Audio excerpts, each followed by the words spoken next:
Hey, this video is on how to use what I call guiding parameters to get greater clarity on your life, or kind of say like, well, what do I want to do with my life? Or what do I want to do with my career? So here's how this came about. I was coaching someone who's a special operations pilot, and he's transitioning from like 25 some years in special operations in the military to the civilian world.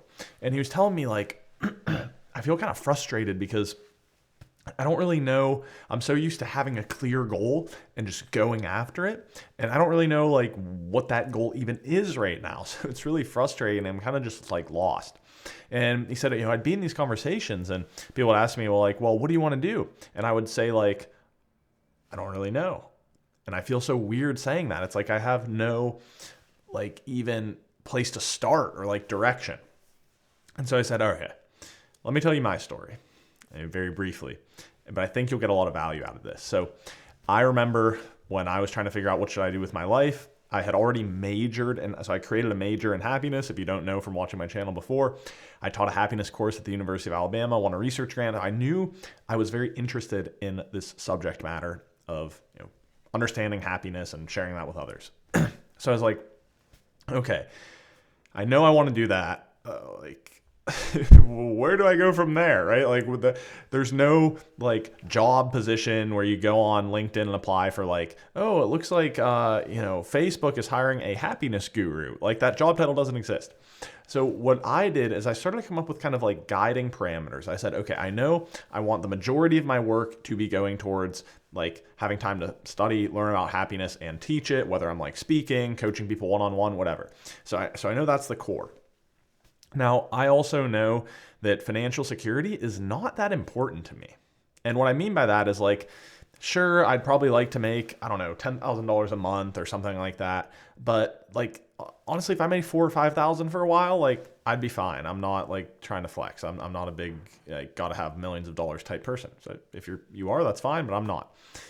And I said, I also really don't like to work really, really long hours. Now, if it's a project that I really enjoy, that's different. But generally, I want to aim for working like 30 hours a week. So all of a sudden, when you put those three things together, you have what I would call guiding parameters. So it's like, I want the main focus of my work to be around the study of happiness. I want to work 30, 35 hours a week. And I want to make, I don't know, $4,000 to $5,000 a month minimum, ideally a little more. But okay, so what you have there is kind of a set of requirements.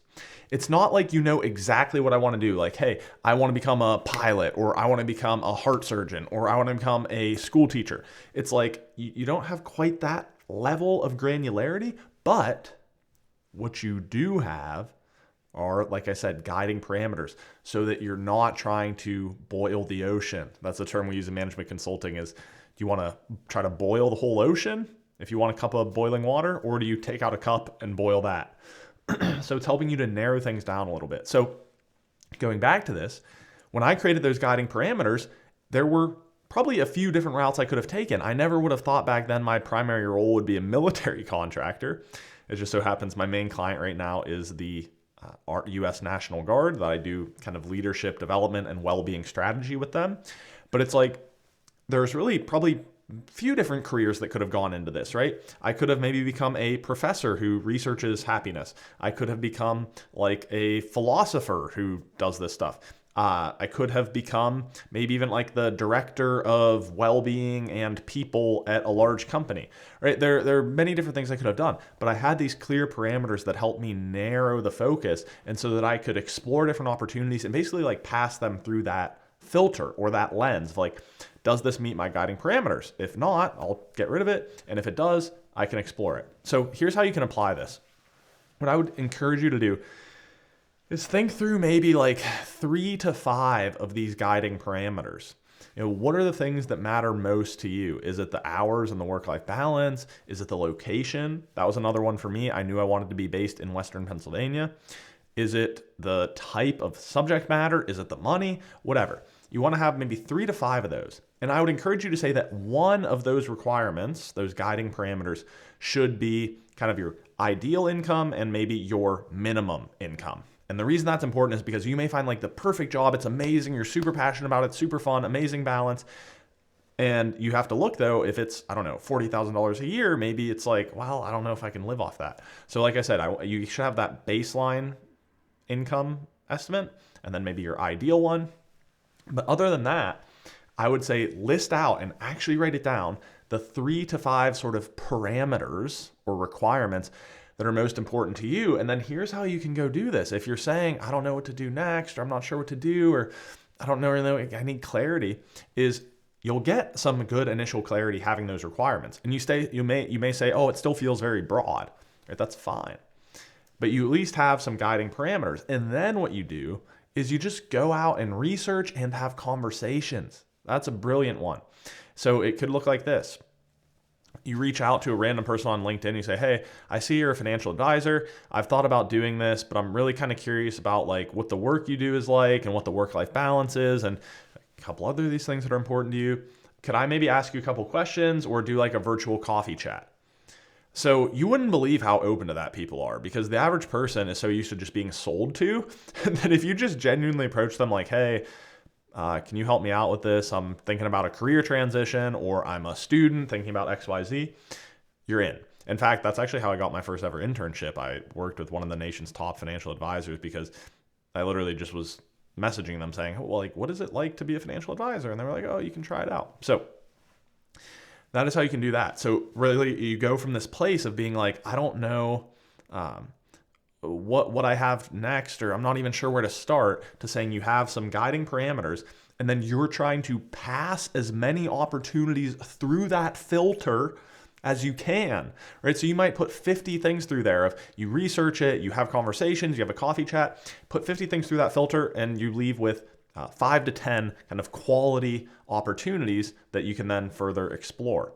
So I hope that's useful. And like I said, that's going to help you. Like, it's really hard, I think, to have an exact vision for your life. People always say, oh, you got to have a vision. You got to have a vision. You got to know what you want, set a goal.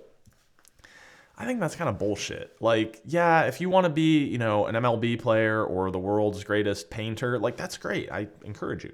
But I feel like most of us, we say, well, I have, a handful of things I'm interested in, and then I want to have good work-life balance and earn enough to be comfortable. So it's like, okay, well, once you set up those guiding parameters, then you can start to explore for things that fit in there.